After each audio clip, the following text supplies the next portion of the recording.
Hello, scrappers, recyclers, and investors. Welcome to Shark Scrapper Live, where every week we dive into the fascinating world of precious metals, industrial metals, stocks of companies that somehow are in the orbit of what we do in scrapping and recycling, all with a view of understanding what it's going to mean for us in the scrapping and recycling business or hobbies.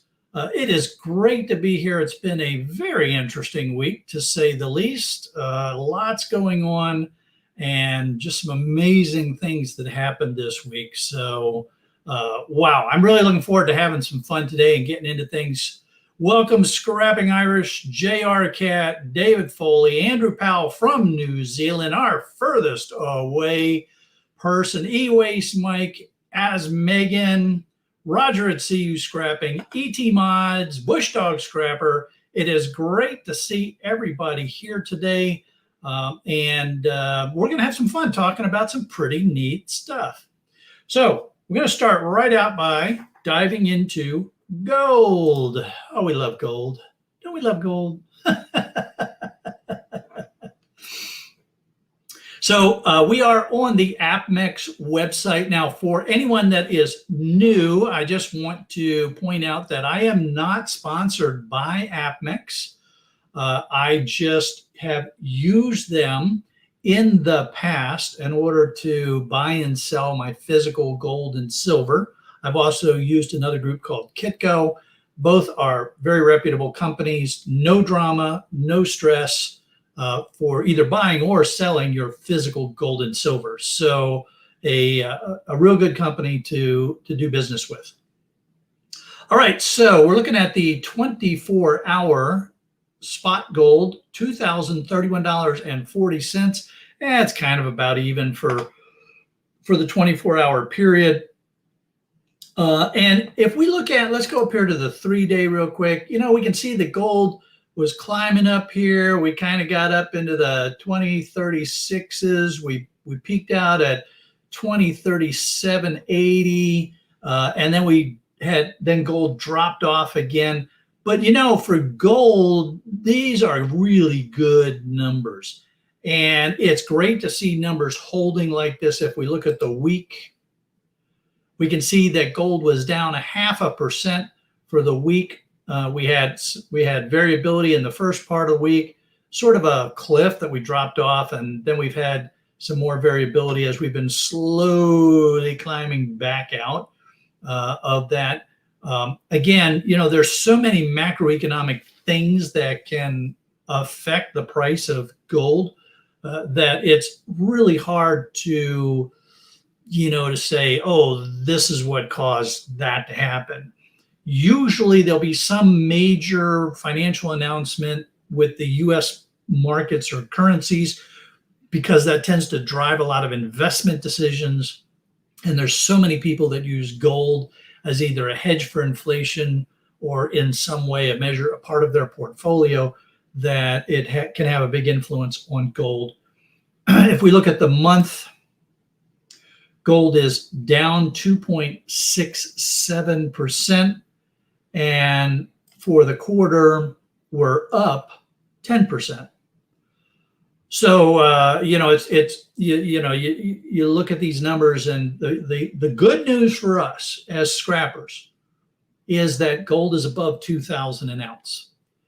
That means that places like boardsort.com will have confidence to keep their prices either where they're at right now, maybe even bump them up a little bit more.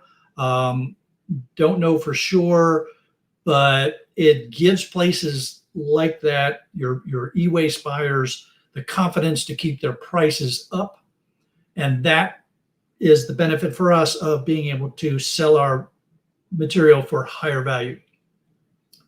With that in mind, if you have some e-waste that you're sitting on, whether it's RAM, Irish sucker sticks. Oh, wait a minute. They took Irish sucker sticks off of BoardSort's list. So now you're just going to have to sell them as RAM. Sorry, Irish. Or your PC motherboards, your high telecom boards. Prices are good right now, so you might want to think about getting them in while the prices are holding solid. that's these are good times to be selling this material. If we look at the year, we can see that gold has been on a nice rise throughout the year. We're up 10.85%. So that's all really good news for us. If we look at the 5-year, gold is up 58%. So, and then I want to look at this chart. Here is going back to the mid 1990s. We've seen this chart before. So we remember gold climbed up here, and was in the 1500. Then we had this big bowl, and then we climbed back up again in the 2020 time frame, and we've been having some variability up here since, but still pretty high values for gold.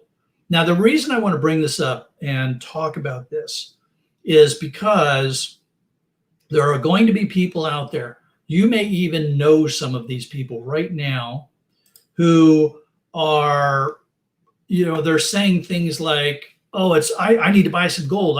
It's time to buy some gold. I got to get in there and buy some gold. This is not the time to be buying gold.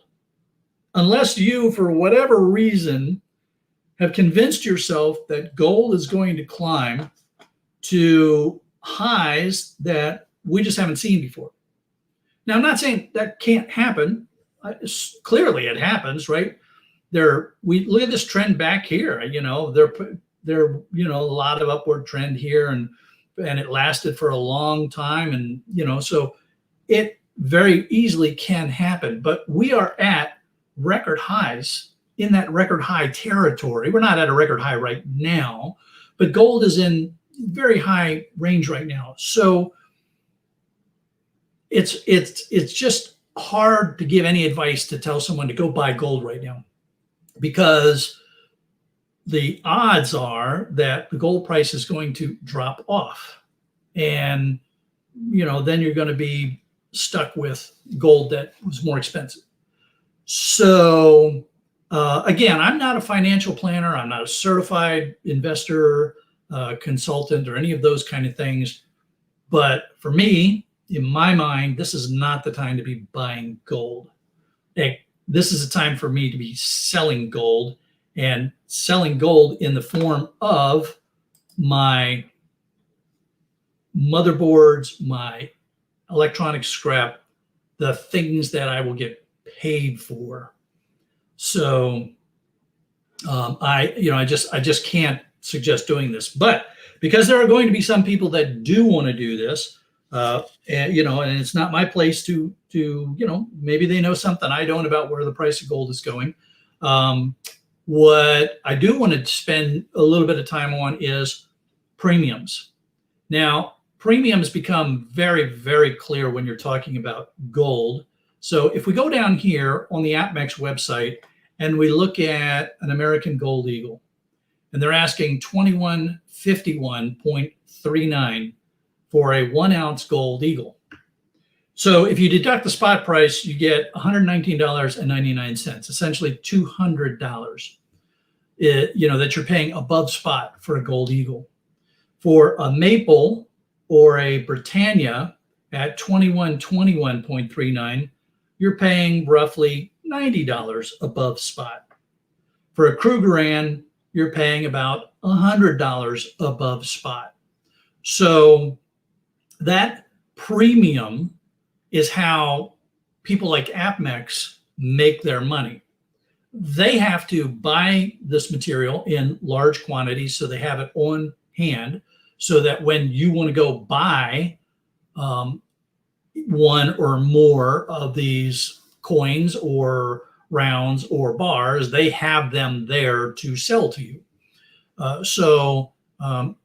They have to buy a bunch of it from the mint, and then they're paying for storage and insurance and all those kind of things, waiting for you to come in and buy it. So I'm not saying that they're ripping anybody off, but I am saying that these premiums can be pretty expensive.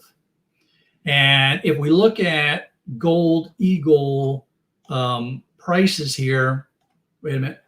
What I want to do is go here, and I want to take a quick look at gold coins, Gold Eagles, and let's Those are 1/10 ounces. Let's see, 1 ounce, 1 ounce. So here we are. A 2023 1 ounce gold eagle. And you can see a lot of it depends on how you buy. Now that 21.51 price, that's if you buy 100 or more. So the premium gets even higher if you're only buying 1 to 10. So the more you buy, of course, the better you're going to make out from a premium. But even, if you're only buying 1, you're paying a huge premium. Now, of course, the reason why you pay for that premium is these are very easily recognizable gold coins. You will, when you sell them, you hope that you would get your premium back because you won't have any issues selling it. People recognize it as a gold coin from the U.S. Mint, or Perth, or Canada, or the UK, or South. The Krugerrands. They're all recognized mints, and you won't have any trouble selling them. Whether or not you're going to make your premium back is an interesting challenge. So I just urge people to be very careful when you're looking at these prices. Make sure that you drill down into what the price is going to be for the number of coins you're going to buy, and how you pay for it. And then, of course, you got to pay for the shipping and all that kind of stuff. So you can shop this around. I have when I was buying physical gold and silver, I have shopped around between APMEX and Kitco and other places. And sometimes some of these places will have lower premiums, either because they're overstocked, they want to move some material, or they just, for whatever reason, they want to attract more buyers. So keep an eye on those premiums, and if you're going to buy, be very, very careful. I can't emphasize this enough. There's this human tendency to, when prices are elevated, to say, "Oh, I need to buy into this." But that's really not the time you should be buying in. When you should be buying in is when the prices are down. So just tuck that one away. All right. Well, I hope that kind of helps, especially if you're a little bit new to buying silver and gold, understanding what the premiums are and how to understand the premiums and how to shop that around a little bit. Everyday Solers, welcome to the show. It's great to have you here. That's right, Recycling, welcome aboard. Great to have you here. E-Waste Jill, Patrick Williams, awesome to have everybody on board today. It's great to see y'all.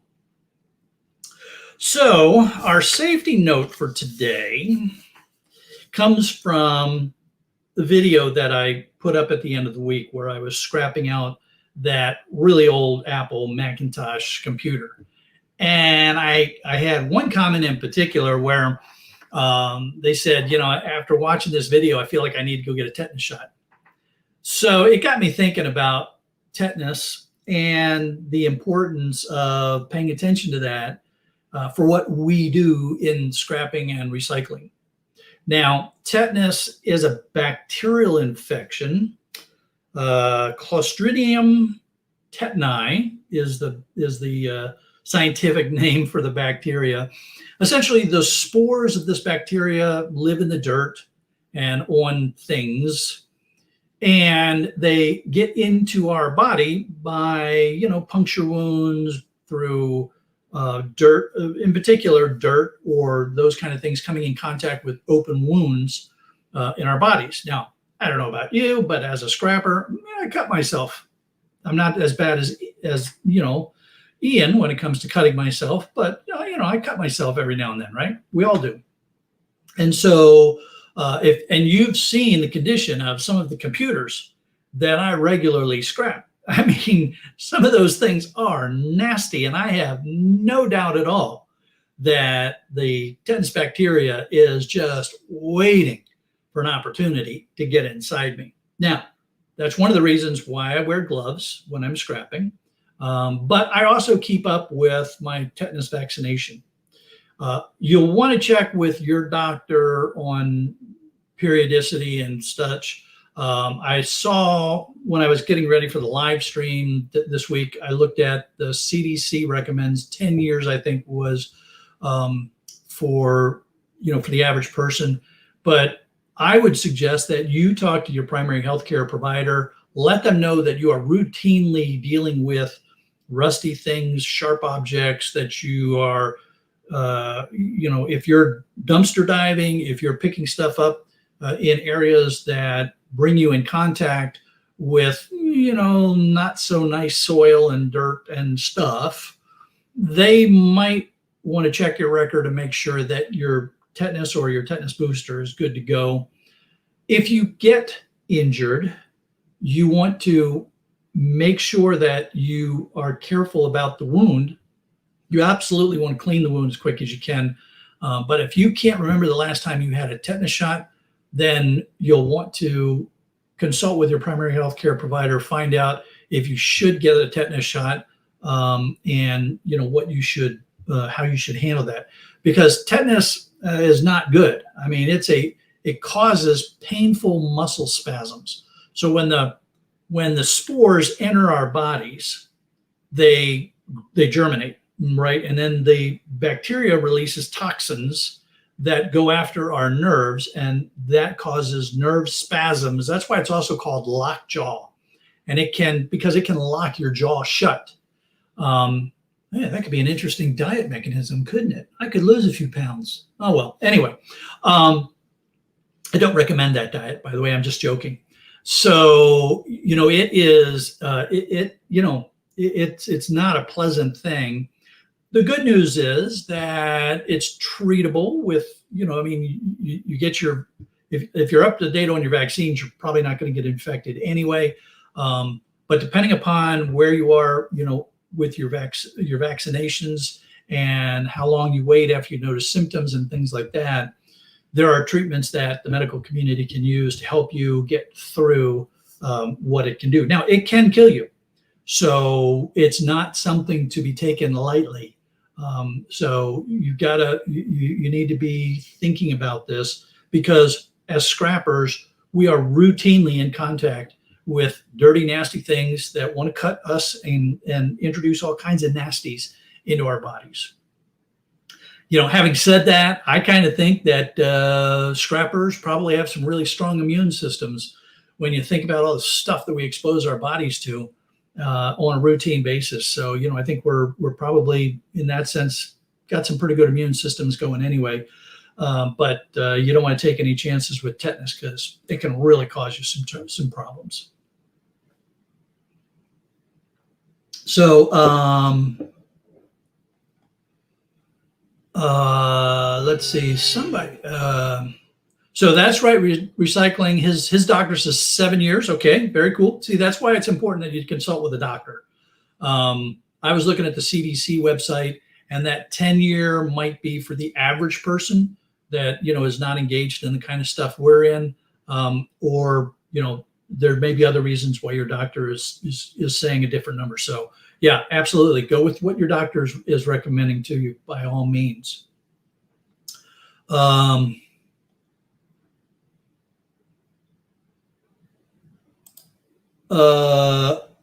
Clean? No, you don't. That's not how you clean it. Urban Prospector, I'm worried about you. I am worried about you. Although there is somebody in the stream right now who is known to taste her copper.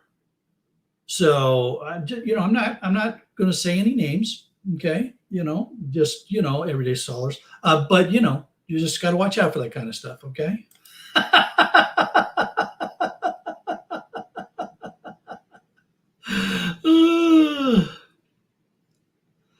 Oh man. All right. So yeah. So Roger had a bad experience with that, and I'm sure that was not any fun at all. There, perfect example right there. That's another reason why you want to be wearing some decent shoes. Even when you're wearing decent boots or shoes, things could go through your shoes and, stick you in the foot, stuff like that. So, that's you got to really be careful with that kind of stuff. Mike says that copper powder works well in cuts. Again, I want to urge everyone to take Mike's medical advice with a grain of salt. We're talking about a guy that only has one lung. Okay, so just, be careful where you get your medical advice from.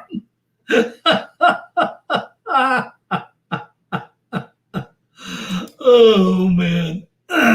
All right, so we're going to move along now to our industrial metal discussion for today's live stream. And this is based on a question that we got last week. So one of y'all last week asked me about stainless steel. Now, it's interesting trying to get prices on stainless steel because it's not tracked as a commodity per se. What is tracked, of course, are the constituents that make up the alloy that we call stainless steel. So iron, nickel, those are easily found, in a number of places, to track the prices. For stainless steel, of course, you have a number of challenges when you're trying to ask what's the price of stainless steel. Because if you're buying new stainless steel for something, it's the grade and the finish that drives your pricing, and sometimes, your shape and cutting and those kind of things. But there's so many different types of stainless steel that the prices have a huge variability. And as scrappers, when we are selling scrap stainless steel, so much is wrapped around our yard, how sophisticated our yard is, and our level of understanding too. I got to be honest with you. I would be hard pressed to be able to separate stainless steel by the different types and grades of stainless steel. I just don't get a lot of it, and I don't have, any kind of tools that are necessary to really be able to say, what grade stainless steel this is. So it all goes into one bin, and that's fine because that's the way my scrap yards buy it, one bin. Now the scrap yard may separate it and sell it because your scrap yard may have the equipment that's necessary to look at the stainless steel and grade it by type. So those scanners, those XRF devices and such are $40,000, $50,000 devices. I don't think any of us have them. So, we're not going to be able to do that. But your scrapyard may very well do that. They may separate the stainless steel to get more money out of it because they can actually grade it and then sell it at the different grades.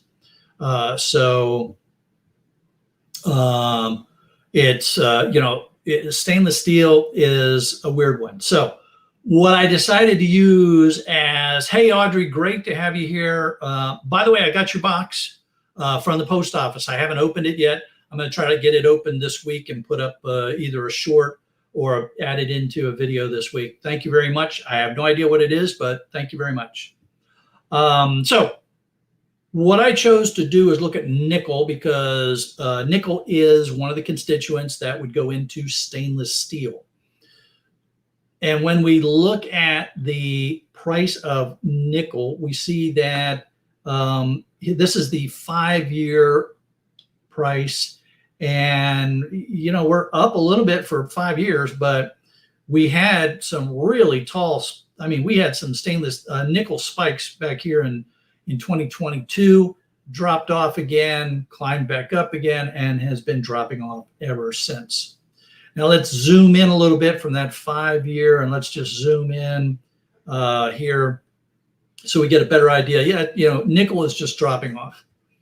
And so if nickel is dropping off, probably your stainless steel scrap is dropping off as well. Nickel, about 68 to 70% of the nickel that's produced in the world is used to make stainless steel. So it's a good corollary to what's happening with stainless steel, kind of. And so we can see that nickel is dropping off. So we would probably expect that when we sell stainless steel to our scrap yards, we shouldn't be looking at it to go up anytime in the near future.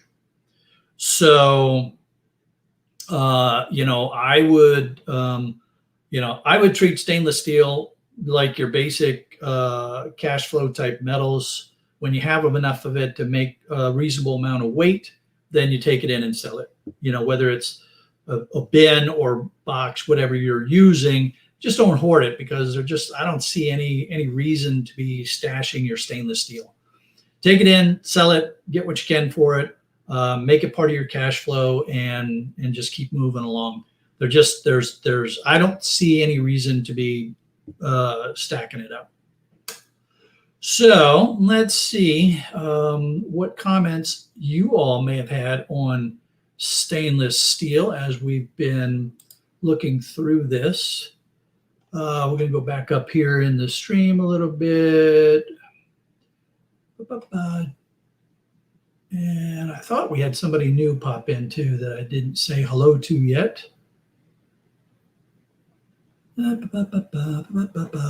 So, the Mariscos, hello Shark, would rare earth minerals markets something to invest in? I would not specifically invest in the rare earth minerals market.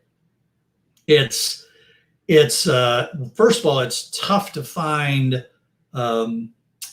a way to actually invest in that.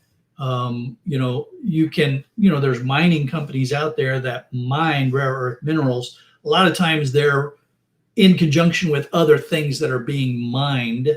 And as far as would I go out and buy a bunch of rare earth minerals expecting that the prices are going to go up, the challenge there is, how do you know that you're really getting what you're buying? And then how are you going to sell it to someone unless you have the sophisticated equipment to be able to analyze the material that you're buying?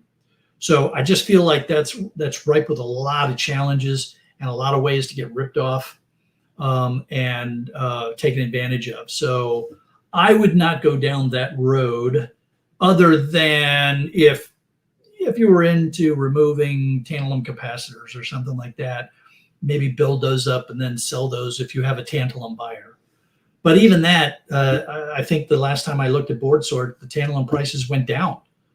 So it's not something that I would get excited about investing in. Let's see. Urban Prospector's saying that he would say no to rare earth as well, unless you're just talking about gold and silver. Okay. All right. Yeah.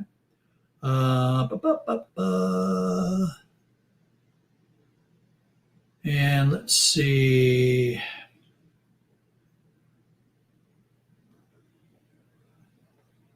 Urban Prospector is also didn't want to get off topic, but he got off topic talking about closing an aluminum plant. Yeah, that's no worries there, Urban Prospector. It's good that we talk about these kind of things.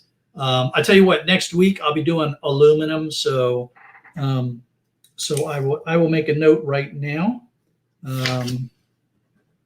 to see if I can get some more information, and we can talk about that some more next week with aluminum. Thank you for that.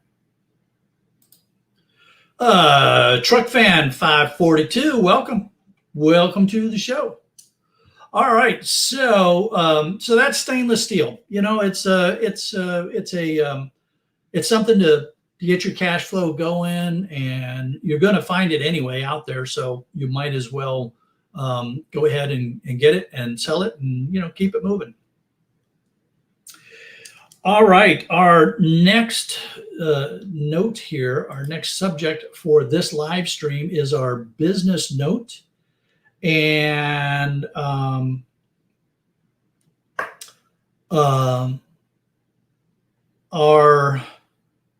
business note today was it sort of derived out of the discussions that I was having with the folks at Business Insider, that didn't make it into the Business Insider piece that I was in this last week. And by the way, if you haven't seen that, Business Insider, look for Business Insider Worldwide Waste. They did a really interesting piece on a guy in Australia who does what we do with scrapping. And no, it's not E-Waste Ben, it was somebody else. And then that guy takes his material to a company called Mint Innovations, where they are refining out the precious metals, the gold and silver, but they're not using acids to do it. And so there was a lot of discussion about that in the piece. And it was interesting because they interviewed me a few times over the last couple of weeks, and our discussions were all over the place about scrapping and recycling and small-time scrappers and independent scrappers, recyclers, those kind of things. So I thought it was really interesting, the very short little snippet that they decided to use of a lot of time that was spent with them. But what I really liked and what I really thought was interesting was the company that's doing the refining, that's not using the strong acids and stuff. So really interesting video, and I encourage you to go take a look at it so that you can see more about that.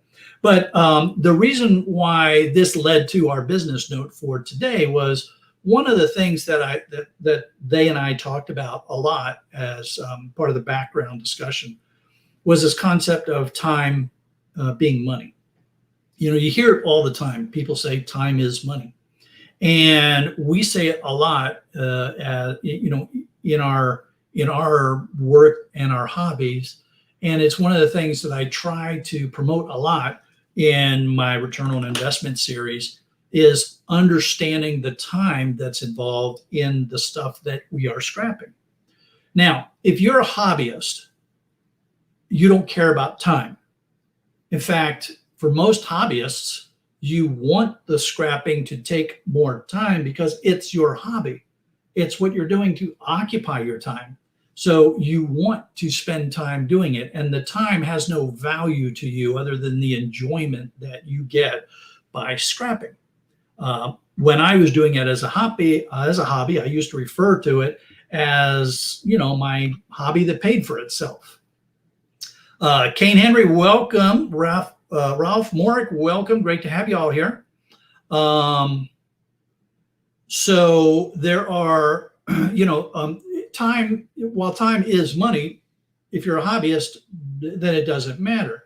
But if you're trying to do this for real income, like I am as an independent, small-time scrap and recycling business, then I have to really pay attention to my time.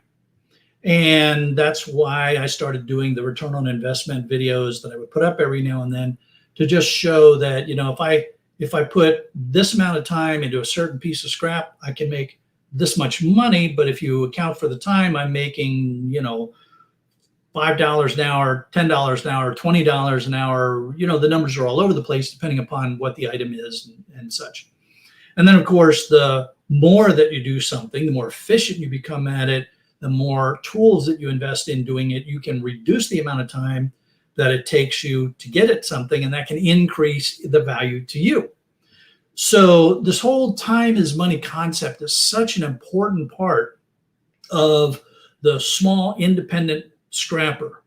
And I would encourage all of you to, especially if you're doing this for a living, or even if you're just doing it as a side gig, a side hustle, really pay attention and be honest with yourself about how much time you're spending to scrap something down, and then ask yourself, is there something else that I should be doing that would get me a better return on my investment? Now, as a small business owner, I have to do a certain amount of paperwork and administration, and there's no value in my time spent doing that, right? That's a cost in essence, but it has to be done, whether it's for taxes, state regulations, those kind of things. Other people have commented to me about, well, you know, those videos take you a long time to make. Well, they do, but because I'm monetized on YouTube, I do get, not a whole lot, but I get ad revenue from those videos, So there is some return on the time that I spend making those videos. Plus, it's a commitment that I made when I started this business that I was going to share this on my YouTube channel. So I'm willing to maybe not make as much money on a piece of scrap or a number of items of scrap in order to help inform all of you with the decisions that you're going to make about the scrapping that you're doing. And then the other piece of time is money is you get to that point where you say, maybe I need to hire somebody. Maybe I need to bring in part-time help. And then how do you pay that person? Because now time really is money. You hire somebody at some, as a part-timer, you're going to be paying them X dollars per hour to work for you. They better be making more for you for that X dollars per hour. So it's really something that you need to pay attention to if you're going to do this as a business. And the more that you depend on the money that you're getting from scrapping, the more important your time value becomes. Again, if you're just doing this as a hobby, you're just doing this for fun, it doesn't matter. Take all day and, micro scrap the bejesus out of something and have fun doing it, because that's the idea of a hobby. If you're doing it as a business, then you got to do the math. And now I need some coffee because I'm getting a little hoarse.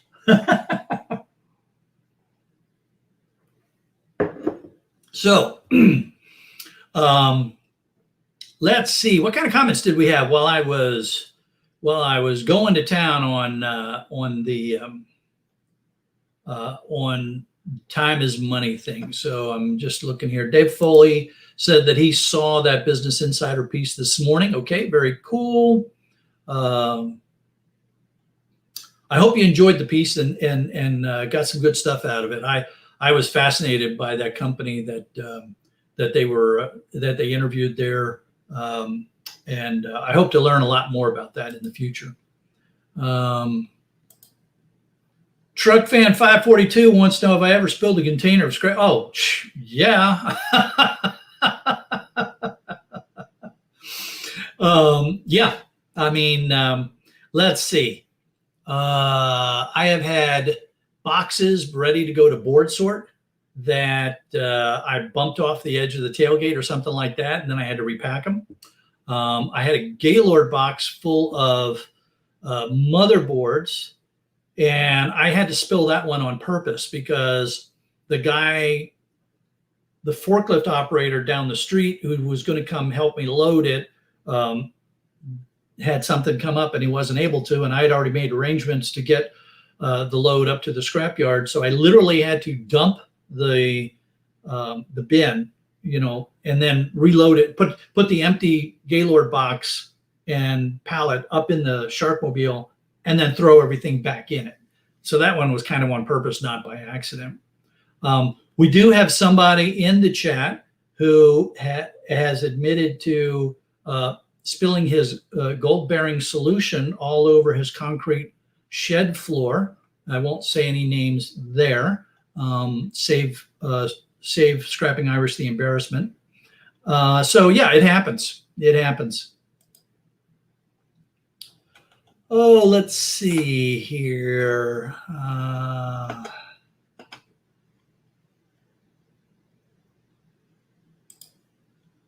I like selling it all. I don't have a favorite Truck Fan. I love selling all of it. Some of it is pure cash flow material. Some of it is like copper, where I keep some of it behind and wait for prices to go up. But I don't have a favorite metal. I'm very agnostic. If it makes me money, I love it. Andrew, welcome back. Great to have you back here. Coke, you mean you need some Coke, more dividends, the more you drink? Yeah, exactly. Right now I'm having coffee, decaf coffee, because I find that the warm liquid is better for clearing up my throat when I'm talking on a live stream. Scrapping Irish says he's going to be digging up that floor at some stage. Oh, that's funny. Oh man. Truck fan spilled components once. What a mess. Yeah, it's a mess, especially if you have to then go back and resort them. So, yeah. JR Cat has spilled molten gold. Oh, interesting. Okay, I hope you didn't burn yourself. That would certainly get your attention. And of course, then you have to go try to find all the little tiny beads where it may have splashed out to recover it. Yeah, that's an expensive spill. Very expensive spill. All righty. Well, it is time to move on to our stocks, and we've got some interesting stock discussion to go through this week. We are going to start out with, if I push on the right buttons, we're going to start out with Best Buy. Best Buy, I know, it's the big box electronics store. It's, let's face it, it's where a lot of the stuff that we scrap comes from originally, right? People go, they buy their TVs, their PCs, their whatevers, their appliances from Best Buy. And then we end up with the stuff that they either got rid of or the stuff that eventually breaks and they have to get rid of. Best Buy's ticker symbol. Oh, wait a minute. By the way, because we do have some new people here, I just want to take a real quick moment and make sure the new folks understand. I use this service called Value Line Investment Survey. They do not take any advertising, so it's purely subscription based. And what they do is they analyze all of the numbers from the companies. They look at what's going on in the economy. And then their discussions are all pure numbers and analysis of numbers, unbiased by any advertising. So I find them to be very interesting, very useful data. And I have a criteria because I am primarily a dividend investor, and I don't like to take a whole lot of chances with my investments. So I have a pretty rigorous requirement that says a company must have 17 years of increasing cash flow per share, earnings per share, or dividends per share for the last 17 years. I will allow them one down year in cash flow or earnings, or one flat year for the dividends. And then what I do is I use the data from the Value Line Investment Survey and look back through that 17 years. I create the spreadsheet, and now that I've had the spreadsheet going for years now, so it's just updating it every time I get a new edition, and then I can make some investment decisions. I want to emphasize that I am not a financial counselor. I am not a certified advisor or consultant in any way, shape, or form. This is just the way that I look at companies when I'm going to make my investment decisions. So Best Buy, their ticker is BBY. Their current yield is 5.1%. That's as of the 19th of January, and that's on $75.54 per share, which is a little bit steep for folks. It's not completely out of the realm of possibility, but it is a little bit steep. They are not qualified on cash flow or earnings per share, as you can see here, but they are what I call a div zero. That means they had zero defects on their dividends for the last 17 years, or in other words, they raised their dividends per share every year for the last 17 years. If we look at that graphically, we can see what that looks like. Now, this dividend, this gold line is the dividend. It's a little bit distorted because the cash flow and the earning numbers were, so much larger here than the dividend number. So it's a little bit distorted, but you can see that's a nice upward trend.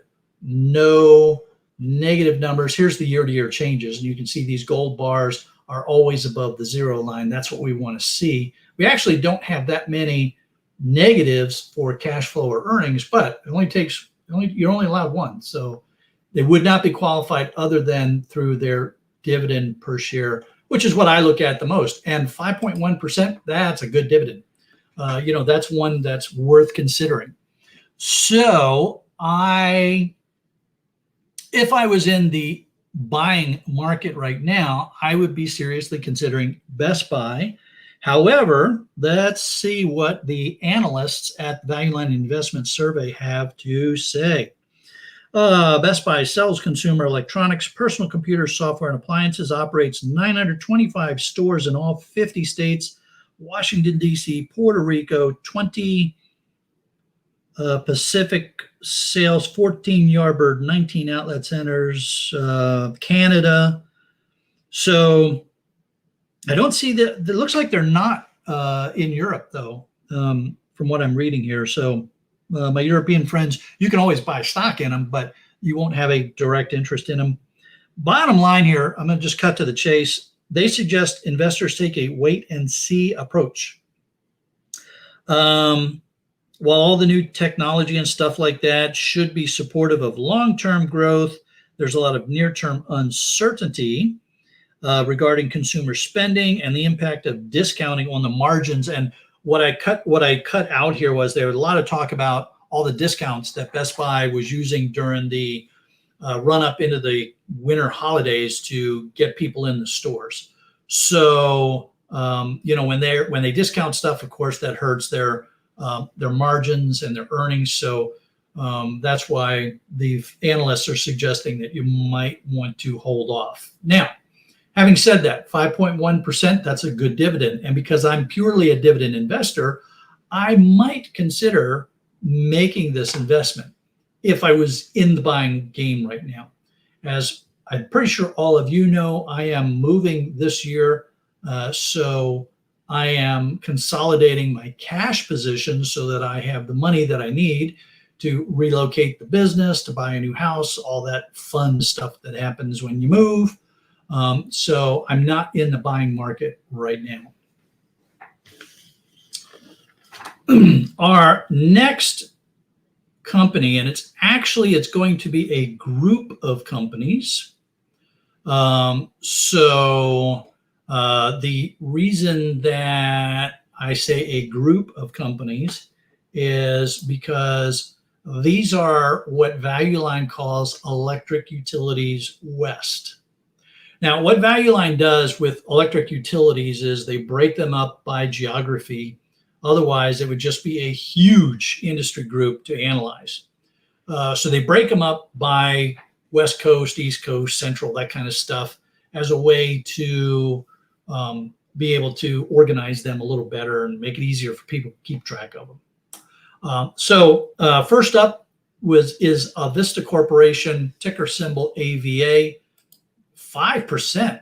That's pretty good. And only $36.53 a share. So this is a very affordable, high yielding investment for people to put in their portfolio.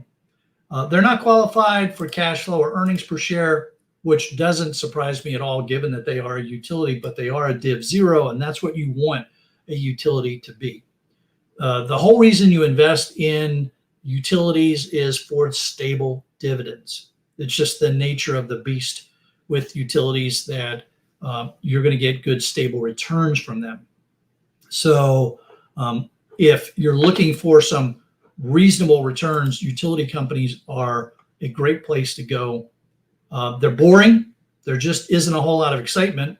But you know what? As a dividend investor, I don't want a lot of excitement. What I want is a nice, smooth, upward trending dividend line like that. And a 5% yield, that's very sweet. So again, if I was considering buying right now, this would be on my list. So let's see, what do the analysts have to say about Avista? Avista, formerly Washington Water and Power Company, supplies electricity and gas in eastern Washington and northern Idaho. They also supply electricity to parts of Alaska and gas to part of Oregon. Okay, cool. So they're investing. They're actively investing to upgrade essential utility infrastructure. That's very important. That's a very good sign. The dividend increase is likely in the current quarter. Oh, that would be real nice. If you were a current holder, you'd be happy to see that coming online. The board has usually raised the quarterly payment in February. And timely shares of Avista have limited long-term capital appreciation potential. However, upside prospects over the next 18 months are worthwhile. Also, the dividend yield is higher than the utility average. So if you look at all the utilities that are analyzed by Value Line Investment Survey, these folks are above that average. So this would be a really interesting place for any of you that are looking to bring some utilities into your portfolio. The next one that we are going to look at in this group of companies is Black Hills Corporation. So Black Hills Corporation is the holding company for Black Hills Energy. They serve electric customers in Colorado, South Dakota, Wyoming, Montana. They have gas customers in Nebraska, Kansas, Colorado, Wyoming, Arkansas. The list goes on. They have a coal mining subsidiary. So they've got, they got a big business going on there. And they're adding renewable generating capacity to their electric grid. So again, they're making necessary investments to keep doing what they're doing, which is important. You want to, it's with these with utility companies, if you're going to invest in them, yes, you want to have good, stable dividends, but you also want to make sure that they are making the investments that are necessary to keep moving ahead in the future. So it's definitely it's definitely something you want to pay attention to. Are they making the necessary investments? So this equity is neutrally ranked for the year ahead. Despite last year's significant decline and fairly modest recovery so far, they don't see Black Hills as particularly undervalued. The issue had historically sold at a premium in its peer group, but its growth prospects are average at best right now. So if I was looking just between these two companies, I'd go over here and I'd say 5% on a $36, $37 investment, 4.6 on a $56 investment, and the analysts like Avista better than Black Hills. So yeah, I'd probably be going with Avista. Even though Avista serves a smaller market than Black Hills does, there's some things there. And who was it? I just noticed a comment pop up here that somebody says Black Hills is in their area. Urban Prospector. So there's another consideration. If you are a client, a customer of the company, then having some stock in the people that you're giving money to is kind of like getting some of your money back.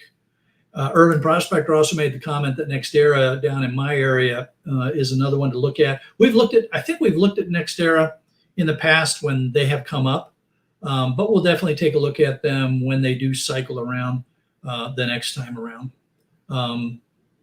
because they are kind of in my area. So I always like to keep an eye on what they're doing.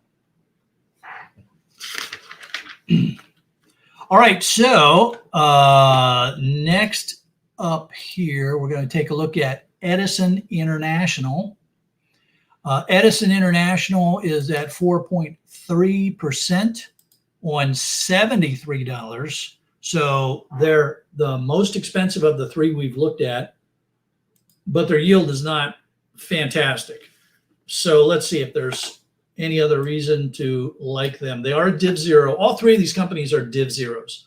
So again, for a utility company, you want them to be a div zero because otherwise they're doing something wrong, right? So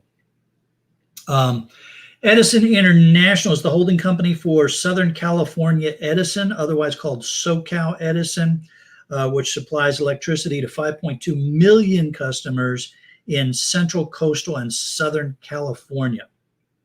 Edison Energy is energy services, and they got some other, smaller companies wrapped up inside of there. So let's see, 40% residential customers, 42% industrial.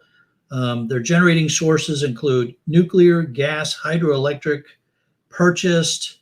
So yeah, they've got a good spread of where they're getting their energy from. Let's see. Oh, that's right. These were the folks that had a lot of trouble because of the wildfires in California. So the company has tried to get past its wildfire issues. They're still problematic. Some of you may remember there were that Edison got, a lot of people were pointing the fingers at Edison's power lines as may have contributed to, if not started, some of the wildfires in California. And so they've been having a lot of trouble with that. So that's always a big challenge. And anybody who's ever been, especially in Southern California, when the Santa Anas kick in, man, you know how rough those winds can be. Good, strong, steady, hot, dry winds, and they can wreak all kinds of havoc. So it's definitely something you want to, that this would give me reason to say, yeah, you know what, I'm not going to make that investment in Edison. I think I'm going to go with Avista instead and let Edison work their way through the SoCal fire challenges. Truck fan, takeoff he's about to pop off and go have some pizza. So enjoy your pizza. Hey, if I'm not here when you come back, we'll be over in Ireland with Scrapping Irish. We're going to head over there in about 4 or 5 minutes. So if we're not up when you come back, finish your pizza, go look for us at Scrapping Irish's channel. All right, so Edison, I wouldn't get terribly excited about investing in them. I think I would look at Avista.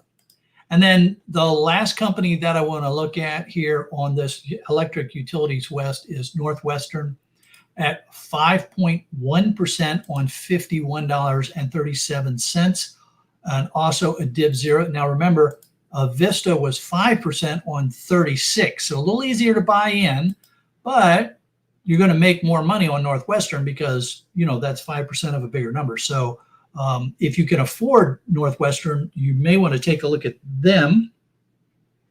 Let's see, they supply electricity and gas in the upper Midwest and Northwest, serving 463,000 in Montana and South Dakota, and 301,000 gas customers in Montana, South Dakota, and Nebraska. So big area, lots of customers.